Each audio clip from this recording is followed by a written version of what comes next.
Baru-baru ini video seorang perempuan remaja yang memakai seragam sekolah sedang merias pengantin viral di media sosial TikTok.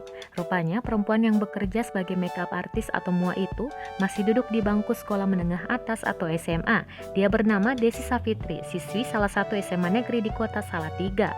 Videonya viral setelah diunggah oleh akun @endahs234 pada Kamis 16 September 2021 lalu. Hingga saat ini videonya telah ditonton ratusan ribu kali.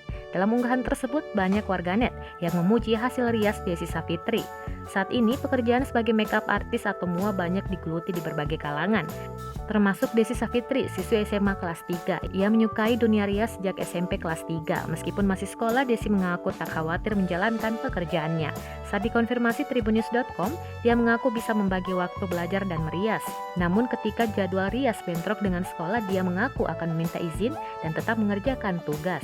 Desi mencoba belajar make up ketika SMP melalui tayangan di YouTube. Dia mulai merias sendiri dan merias teman-temannya. Ketika teman-temannya datang ke rumahnya, Desi meminjam alat make up kakaknya. Kemudian alat make up tersebut digunakan untuk merias teman-temannya. Lantas, banyak temannya yang mengaku hasil make up Desi bagus.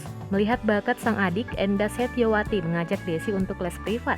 Hingga akhirnya Desi berani membuka jasa rias untuk wisuda dan acara pernikahan.